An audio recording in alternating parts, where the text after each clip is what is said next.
ये तो एकता शाह की बॉडी है। इसके कान में रिंग नहीं दिख रही है। पटेल मैडम जरा बॉडी शुरू करा।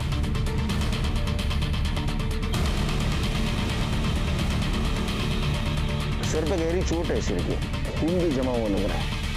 बॉडी पोस्टमार्टम को भेज दो और पूछताछ करो किसी ने यहाँ बॉडी को फेंकते हुए देखा है। और एक काम करो, इसके घर से यहाँ तक का सीसीटीवी फुटेज चेक करो, देखो कुछ क्लू मिलता है। वैसे शिर के ये सायंस से यहाँ क्या कर रही है?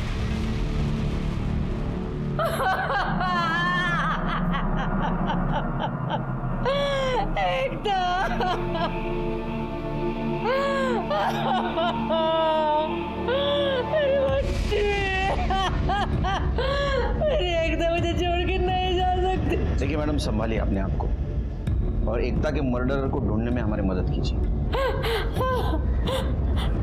मेरी एकता तो पूना जाने वाली थी, वो वडाला कैसे पहुंच गई सर? पूना जाने वाली थी? पूना कैसे जाने वाली थी? बस से, ट्रेन से? सर एकता हमेशा सायन से बस पकड़ती थी पूना जाने के लिए। सरला, ये लोग क्या कह रहे हैं? एकता हमें छोड़ के चली गई, लेकिन ये कैसे हो सकता है? कुछ बोलो सरला। आप कौन? सर मैं एकता का फादर। सर एकता के कातिल को ढूंढ निकालिए सर, वो मेरा सब कुछ थी सर, उसके अलावा मेरा कोई नहीं। सरला के साथ तो सब खत्म हो चुका है, कब का। एकता ने रवि के कन्फेशन का वीडियो बनाया कि उसने सरला का रेप किया है और उसके बाद में रवि ने सुसाइड कर लिया और जिसने वीडियो बनाई उस एकता का भी मर्डर हो गया। बॉडी वडाला में मिली, इसका मतलब वो पूना नहीं गई, ये कंफर्म है। सिर्फ एक काम करो, एकता का पीएम रिपोर्ट आने के बाद उसका मर्डर लोकेशन और तुकाराम का लोकेशन मैच होता है कि देखो। क्या ऐसा तो नहीं तुकाराम ने बदले की भावना में एकता को मारा हो? ठीक है सर, एक मिनट सर। हेलो, अच्छा कब की बात है? ठीक है सर, वो निखिल के बैंक अकाउंट के बारे में एक बात पता चली है सर। वो निखिल ने हमसे कहा था कि उसके फादर ने उसके अकाउंट में 75,000 ट्रांसफर किए हैं। वो आज पापा ने अकाउंट में पैसे ट्रांसफर किए थे। लेकिन सर वो ट्रांजेक्शन उसके फादर ने नहीं बल्कि एकता के फादर शाह ने किया था। हाँ सर, और उसके एक दिन पहले एक बार और 75,000 रुपये ट्रांसफर किए गए और वो ट्रांजेक्शन भी शाह ने किया था। टोटल 1.5 लाख रुपए सर। सिर्के मुझे पहले से लग रहा था ये लड़का झूठ बोल रहा है। क्या निखिल ने पुलिस स्टेशन में बोला? क्यों रे, तू तो उस दिन बोल रहा था तेरे पापा ने पैसे दिए। सुरेश शाह तेरा बाप है? हाँ, 2 दिन में 1.5 लाख रुपए दिए तेरे को। किस चीज के पैसे दिए थे? सर वो कुछ दिन पहले मैंने सरला मैम और सुरेश को झगड़ते हुए देखा था और उनके लॉयर्स भी उनके साथ में ही खड़े थे। मुझे हर महीने एलिमनी के 50,000 रुपए चाहिए, वरना सबके सामने ये जो सती सावित्री समाज सेविका बनी फिरती है ना, वो सारी नौटंकी 2 मिनट में खत्म कर दूंगा। लालच में तुम्हारा दिमाग खराब हो गया है, इसलिए कुछ भी बकवास किए जा रहे हो। अरे मुझे तो अपने आप पे शर्म आती कि मैंने तुम्हारे जैसे आदमी के साथ शादी की। ये डायलॉग बाजी किसी और के सामने, मुझे मालूम है तू कितनी शरीफ है। बस एक सबूत चाहिए, नहीं कोर्ट में नंगा किया ना तो मैं भी सुरेश शाह नहीं। शाबाश बेटे, तूने मेरा काम आसान कर दिया। आपका काम तो सिर्फ तभी आसान होगा जब आप मुझे इस वीडियो के 2 लाख रुपए दोगे, वरना भूल जाओ। 2 लाख? मैं कहाँ से लाऊं 2 लाख? 50,000 दे सकता हूँ। अगर मुझे इसके 50,000 लेने होते ना तो मैं आपको वीडियो दिखाता ही नहीं। आप फोकट में टाइम वेस्ट कर दिया मेरा। Relax, take it easy. आपस में समझ लेते हैं ना। देखो 2 लाख नहीं, 1.5 लाख दूंगा। फिर सुरेश ने 2 दिन में मेरे अकाउंट में 1.5 लाख रुपए ट्रांसफर कर दिए और मैंने उसे वो वीडियो मेल कर दिया। क्या था वीडियो में? सब उस वीडियो में मेरा क्या था? हाँ, भजन, कीर्तन, भांगड़ा, क्या था? सर वो मेरा और सरला मैम का वीडियो था। निखिल, पढ़ाई का बहुत प्रेशर होगा ना तुम पे। क्यों ना तुम्हारा प्रेशर थोड़ा हल्का कर दूं? आओ ना निखिल। मतलब सरला ने खुद उसके साथ सोने के लिए तुम्हें प्रोवोक किया? सर सिर्फ मुझे ही नहीं, जय, रवि और दिवेश को भी प्रोवोक किया सर। लेकिन बाद में उन लड़कों को छोड़ दिया उसने, शायद उन्हें वो लड़के पसंद नहीं आए। एकता को पता था उसकी माँ क्या करती है? मुझे नहीं लगता सर, क्योंकि सरला मैम ने हमको धमकी दी थी कि एकता मैम या फिर किसी और को कुछ भी पता चला, सरला मैम हम पे रेप केस का चार्ज लगा देगी। अच्छा, ये सुरेश शाह को तूने जो वीडियो दिया तूने खुद बनाया था? नहीं सर, ये वीडियो गोविंद ने रिकॉर्ड किया था। मुझे तो पता भी नहीं था कि ऐसा कुछ वीडियो बन रहा है ना मस्त वीडियो। हाँ, इतनी आसानी से। अब कितनी मेहनत किए हैं हम, मेहनत का फल तो मिलना चाहिए कि नहीं? ज्यादा नहीं, सिर्फ 15,000, वो भी 2 दिन, कोई जल्दी नहीं है। और अगर तुम नहीं देना चाहो ना तो कोई बात नहीं, ये वीडियो मैं तुम्हारे माता पिता को दे देता हूँ, देखते हैं वहाँ पर से कितना पैसा मिलेगा। है। सर गोविंद सिर्फ मुझे ही नहीं, हम सब लड़कों को ब्लैकमेल करता था। और जो आप प्रकाश पटेल का नंबर पूछ रहे थे ना सर, प्रकाश पाटिल कौन है रे? स्टडी ऐप वाले का नंबर है, किसी ऐप बेचने वाले का नहीं था, इसी गोविंद का था। वो इसी नंबर से हमें ब्लैकमेल करता था सर, फ़ोन करके और मैसेज करके। सर गोविंद का कहना है कि वो ये सब कुछ सरला मैम के कहने पे करता है, और जितने भी पैसे उससे आएंगे वो सब पैसे सरला मैम के पास जाएंगे। तुम में से किसी ने गोविंद को पैसे दिए थे? हाँ सर, हम सब लोग फैमिली वालों से एक्स्ट्रा ट्यूशन फीस के नाम पे पैसे मंगाते थे। मतलब रवि को पैसे नहीं मिले और पैसों की वजह से उसने आत्महत्या कर ली। हो सकता है सर, क्योंकि उसके पापा बहुत गरीब है, एंड आई डोंट थिंक कि 15,000 देना उनके लिए पॉसिबल है। अच्छा, ये वीडियो के बाद तुम और बाकी लड़के सरला के पास फिर से गए थे?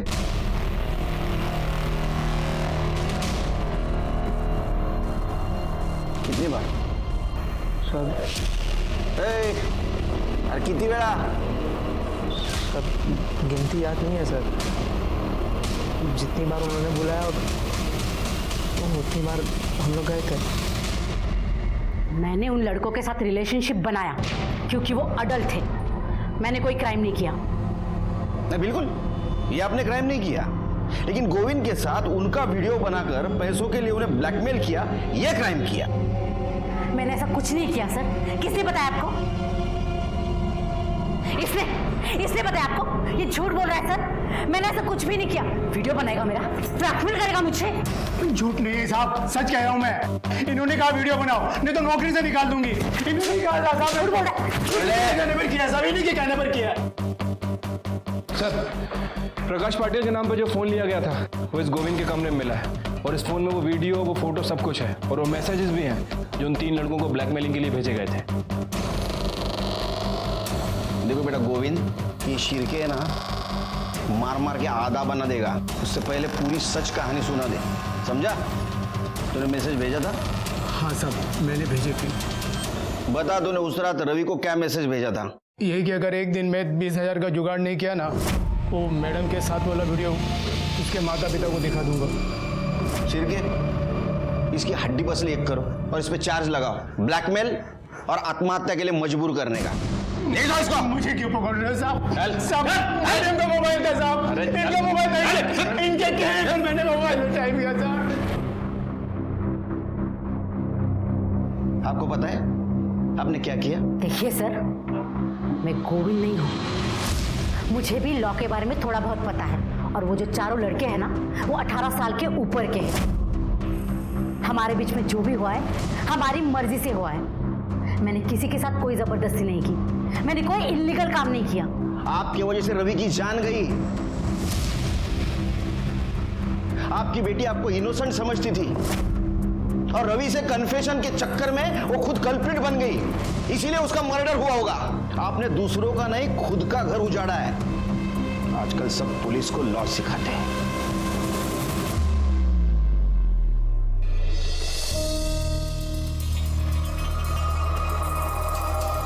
सर, एकता की पोस्टमार्टम रिपोर्ट। सर, रिपोर्ट के हिसाब से एकता की मौत 8 तारीख को सुबह 10 बजे से 11 बजे के बीच में हुई है। इसके सर पर किसी भारी चीज से हमला किया गया था सर। मतलब जिस दिन ये पुणे जाने वाली थी? Right sir. वैसे सर, एकता के एक कान की इयरिंग गायब है। हो सकता है कि जिसने इसके ऊपर हमला किया उस वक्त वो कहीं गिर गई हो। रिपोर्ट में ये भी मेंशन है कि एकता 3 महीने प्रेग्नेंट थी। क्या सरला को ये बात पता थी एकता प्रेग्नेंट है? पता नहीं सर, हो भी सकती है और नहीं भी। वैसे सर मैंने एकता के कॉल रिकॉर्ड्स चेक किए हैं और इसके कॉल रिकॉर्ड्स में एक ऐसा नंबर मिला है जिससे एकता अक्सर बात करती थी, दिन में भी रात में भी। और जब उस नंबर के बारे में डिटेल्स निकाली हैं तो पता चला है कि वो नंबर किसी दीपक पंडित के नाम रजिस्टर्ड है। मैं और एकता एक ही कोचिंग सेंटर में पढ़ाते थे और वहीं हमें एक दूसरे से प्यार हो गया। फिर मेरी नौकरी एक कॉलेज में लग गई तो मैंने कोचिंग सेंटर छोड़ दिया, लेकिन फिर हम बाहर मिला करते थे। आपको पता था वो प्रेग्नेंट थी? हाँ सर, एकता ने मुझे इसके बारे में थोड़े दिन पहले ही बताया था। हम इसके बारे में मिलके बात करना चाहते थे। 8 तारीख को उसे सायन से बस पकड़ के पुणे जाना था और मैं सायन में ही रहता हूँ, तो हमने सोचा कि मिलके बात कर लेते हैं। 8 तारीख को सुबह हम मिले भी थे। दीपक 3 महीने हो गए, अब तो पेट भी दिखने लगेगा। तुम बताओ मैं कब तक रिलैक्स एकता, तुम इतनी टेंशन क्यों ले रही हो? मैं 1-2 दिन में ही हमारी शादी के बाद तुम्हारी माँ से करूँ। जैसी वो हाँ बोल देंगी ना, हम उसी दिन शादी कर लेंगे। ओके? अच्छा चलो मैं चलती हूँ, वरना लेट हो जाऊंगी और पुणे पहुँचते ही तुम्हें कॉल करती हूँ। फ़ोन भी गया, जल्दी में चार्ज करना ही भूल गई। अच्छा कोई बात नहीं, पुणे जाके चार्ज कर लेना। उसके बाद मैं उसे बस स्टैंड छोड़ के चला गया। वहां से कहाँ गए? वहां से मैं सीधा कॉलेज चला गया था सर, और वहां जाके मैंने उसे बहुत बार फ़ोन ट्राई किया, मगर उसका फ़ोन स्विच ऑफ आ रहा था। मुझे लगा शायद चार्ज करना भूल गई होगी। फिर सोचा एक बार मुंबई वापस आ जाएगी तो बात कर लेंगे, मगर वो तो वापस आई नहीं सर। बस अगले दिन उसके मर्डर की खबर मैंने न्यूज़पेपर में देखी। तो तू एकता के घर पे भी नहीं गया, हमारे पास भी नहीं आया, यही प्यार था तेरा? रवि, जो कि लालच और हवस का शिकार हुआ था, जिन पर उसने भरोसा किया उन्होंने उसे धोखा दिया। ये रवि का तो केस सॉल्व हो गया, लेकिन एकता के केस में हमारे पास जो सस्पेक्ट था उसके खिलाफ हमारे पास ठोस एविडेंस नहीं था। दीपक के अलावा एकता की जिंदगी में बाहर का कोई इंसान नहीं था जिसके पास उसके मर्डर का मोटिव हो। इसलिए हमने सरला और सुरेश को खंगालने का डिसीजन लिया। आप क्यों मेरे पीछे हाथ धोकर पड़े? भला मैं क्यों मारूंगी अपनी बेटी को? क्योंकि आपने झूठ बोला, आपके साथ रेप हुआ है, बल्कि आपने रवि और उसके दोस्तों को यूज किया। हाँ करती थी, तो एकता को इसके बारे में कुछ भी पता नहीं था। उल्टा वो मेरे लिए अपने बाप से लड़ गई थी। मतलब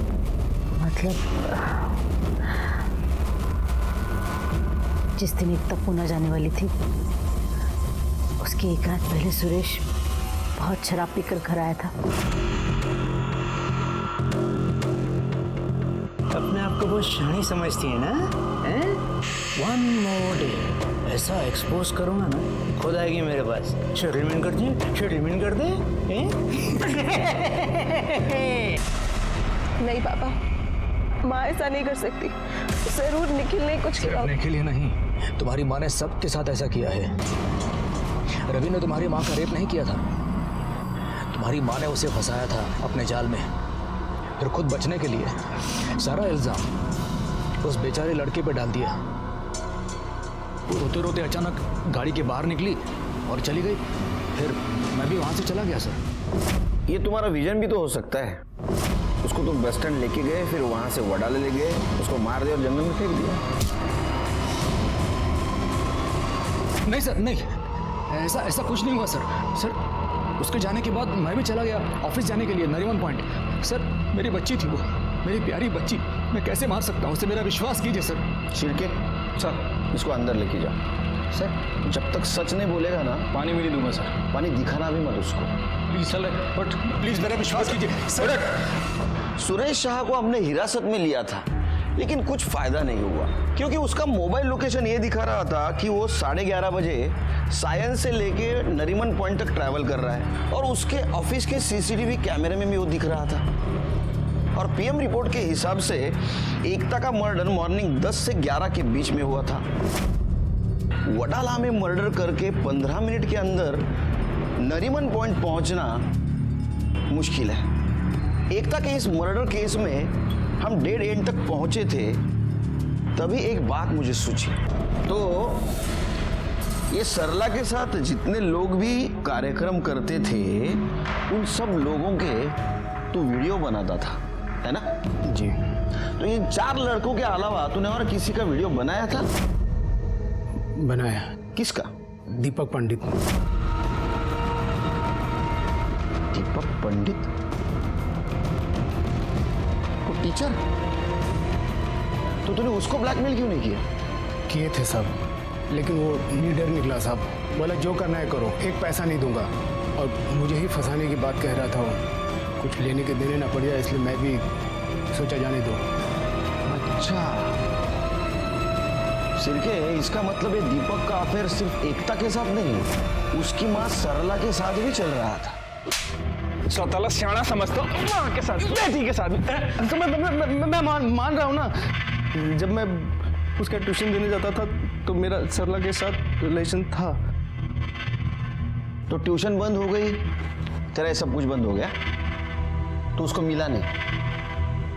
मिला ना, लेकिन मेरा उसके साथ कोई अफेयर शफेयर का लफड़ा नहीं था। मैंने डिसाइड कर लिया था कि मुझे एकता से शादी करनी है।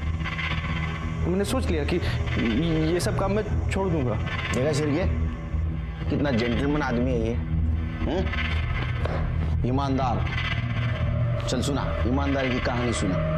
उस दिन एकता को बस में बिठाने के बाद मैं सरला से बात करने गया, मगर वो मेरी बात सुनते ही चिल्लाने लग गई। यहाँ मेरे साथ रिलेशनशिप रख रहे हो और वहाँ मेरी बेटी को प्रेग्नेंट कर दिया, और मुझे भनक तक नहीं पड़ने दी, और ऊपर से चाहते हो कि मैं तुम्हारी और एकता की शादी को परमिशन दूं? कतई नहीं। हाँ, तुम्हारी परमिशन इसलिए जरूरी है क्योंकि तुम उसकी माँ हो। और ऐसे क्या चिल्ला रही हो? हाँ, तुम नहीं जानती थी कि रिलेशनशिप क्या है? बंद करो ये फालतू का नाटक। मुझे तुम्हारे साथ अब कुछ नहीं करना है। मैं एकता के साथ लॉयल रहना चाहता हूँ। एकता से पहले तुम पर मेरा हक है। हक था, अब नहीं है। अब मुझ पे सिर्फ एकता का हक है।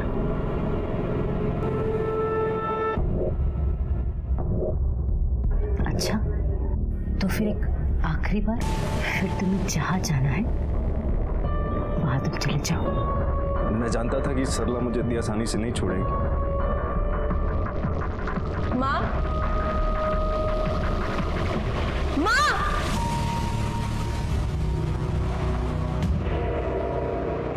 चुप। और माँ, आप क्या कर रही थी? आप क्या आप नहीं जानती कि मैं इससे प्यार करती हूँ, शादी करना चाहती हूँ इससे? तू आज इससे प्यार करती है ना? मैं इसके साथ रिलेशनशिप में तब से हूँ जब से तूने सोचा भी नहीं था। मतलब पापा बिल्कुल ठीक है। आप मेरे स्टूडेंट्स के साथ, स्टूडेंट्स तो छोड़िए, आपने मेरे बॉयफ्रेंड तक को नहीं छोड़ा।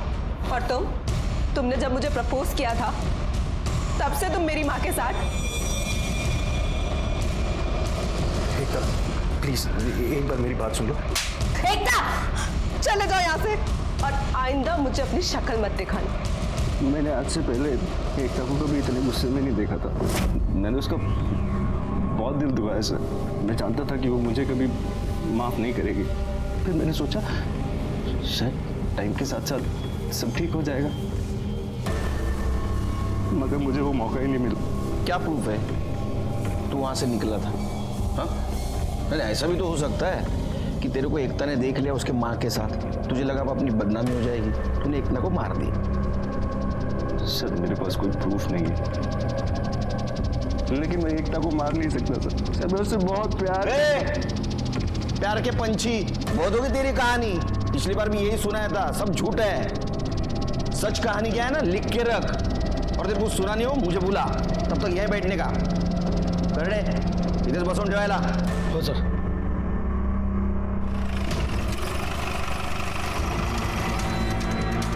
जी आप शाम को आ जाइए। छिड़के गाड़ी चेक करो, अच्छी तरह से घर छान मारो, देखो किधर मर्डर वेपन मिलता है क्या। चल बगा, चल कदम। ये आप मेरे घर में से कैसे घुस सकते हैं? और ये कौन से मर्डर वेपन की बात करें आप? सर ये देखिए, ये एकता का एयरिंग लग रहा है और गाड़ी की बैक सीट पे ब्लड स्पॉट्स भी हैं। इनकी गाड़ी में मिला? हाँ सर। इनको अपने गाड़ी में लो। चलो पटेल मैडम। सर मैंने कुछ नहीं किया सर। चलो मैंने कुछ किया? अरे उस दिन दीपक के जाने के बाद मेरा और एकता का बहुत झगड़ा हुआ। आपने कभी सोचा है कि आपने कितने लड़कों की जिंदगी बर्बाद की है? रवि ने आपकी वजह से सुसाइड कर लिया और आज आपने अपनी बेटी का घर फंसने से पहले उजाड़ दिया। चाहती क्या है वो बोल। मैं आपको आपके किए की सजा दिलाना चाहती हूँ। मैं अभी पुलिस के पास जाऊंगी और उन्हें सब सच बता दूंगी। एकदम नहीं। मुझे कुछ नहीं सुनना।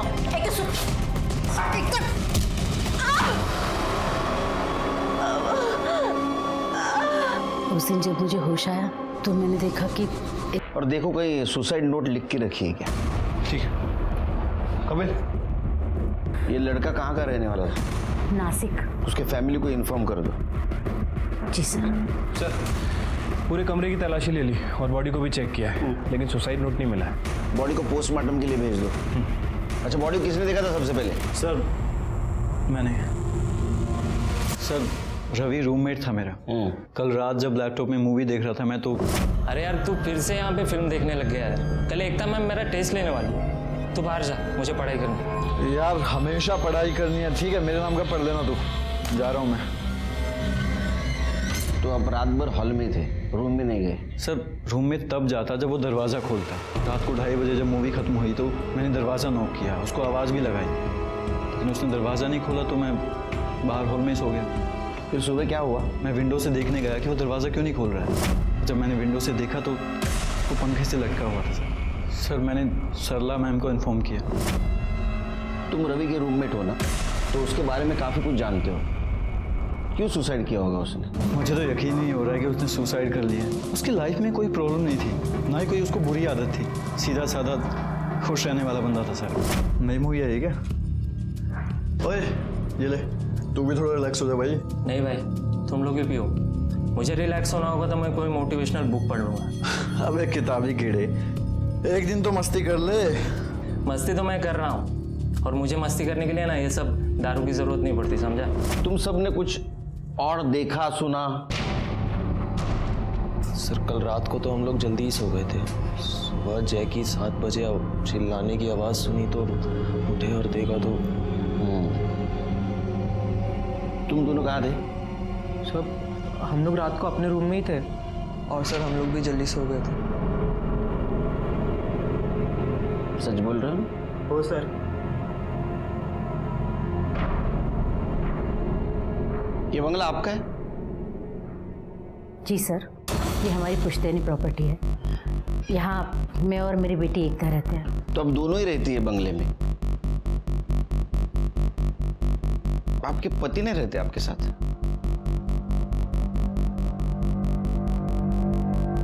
नहीं सर, हम लोग 5 साल से अलग रहते हैं। हमारा डिवोर्स केस फाइल हो चुका है और अभी तक फाइनल नहीं हुआ। इस बंगले में आप कोचिंग भी लेती है, पीजी भी रखे हैं, फाइनेंशियल प्रॉब्लम है आपको? नहीं सर, एकता टीचर है और पढ़ाई के साथ साथ वो सोशल वर्क भी करना चाहती है। इसीलिए हमने सोचा क्यों ना बाहर गांव से आने वाले ज़रूरतमंद बच्चों के लिए रहना, खाना और ट्यूशन की सस्ते में व्यवस्था की जाए। रवि उन्हीं बच्चों में से एक था। गरीब घर से था लेकिन बहुत इंटेलिजेंट था। जय ने बताया आज कुछ टेस्ट लेने वाली थी आप? उसने कहा कि कल एकता मैम टेस्ट ले रही है। जी टेस्ट? हाँ, जिसकी वजह से रवि प्रेशर में था। नहीं सर, मैं तो कोई टेस्ट नहीं लेने वाली थी। अच्छा, इसका मतलब रवि ने जय से झूठ बोला होगा। सर किसने किसको क्या बोला मुझे नहीं मालूम, पर मैं कोई टेस्ट नहीं लेने वाली थी।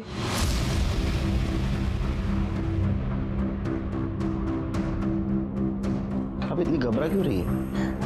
नहीं सर, मैं घबरा नहीं रही हूँ। वो इतना बड़ा हादसा हो गया तो बस थोड़ा डर गई हूँ।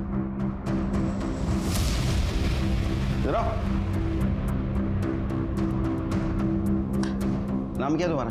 गोविंद, क्या करते हो? नौकर हूँ यहाँ पर। रवि ने सुसाइड क्यों किया बता सकते हो? नहीं साहब।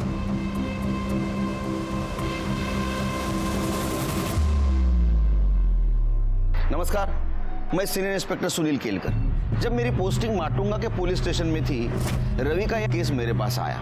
ऊपर से आत्महत्या लगने वाला ये केस अपने आप में बहुत सारे संगीन राज छुपाए बैठा था, जिसे देखकर मैं हैरान हो गया। चिरके, मुझे सब लोग तो नॉर्मल लगे, सिवाय उसका रूममेट जय, निखिल और देवेश।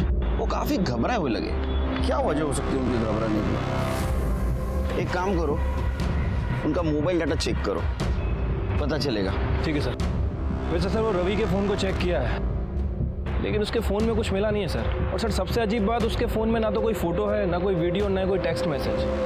फ़ोन पूरी तरह से खाली है उसका। पूरी तरह से खाली है? मतलब हमारे काम की कोई चीज़ हो सकती है। आत्महत्या की वजह? एक काम करो, उसका मोबाइल डाटा रिकवर करो। ठीक है सर, रवीचे आई वडील आलेत।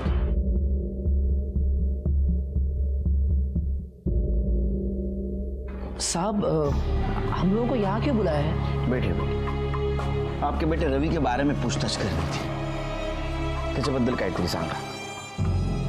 रवि के बारे में? रवि के बारे में क्या बोलना है साहब? रवि हमारा इकलौता बेटा है साहब। हम दोनों कुछ पढ़े नहीं, पर उसको पढ़ने का बड़ा शौक है। हाँ साहब, हम गरीब लोग हैं, उसकी आगे की पढ़ाई कैसे करते ना हम लोग, तो हम लोग ने कर्जा निकाला। नंतर रवि पुढच्या शिक्षणासाठी मुंबईला गेला और बोलता है उसको डॉक्टर बनना है, और डॉक्टर बनने के बाद पूरे गांव की सेवा करेगा। उसे कोई परेशानी थी? हो साहब, मुझे परेशान तो है। क्या है कि वो पिछले कुछ दिनों से फ़ोन करके ना 15-20 हज़ार रुपये मांग रहे हैं। वो सरला मैडम है ना, जहाँ पे वो रहता है, कह रहा है कि उन्होंने कुछ फीस बढ़ा दी है। साहब तुम्हें बकता है हमारा, हमें गरीब लोग हैं, इतने पैसे कहाँ से लाएंगे साहब? पर साहब ये सब क्यों पूछ रहे हो आप?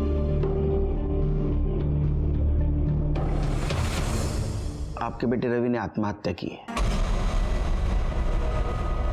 उसकी वजह जाननी है हमें। अरे देवा,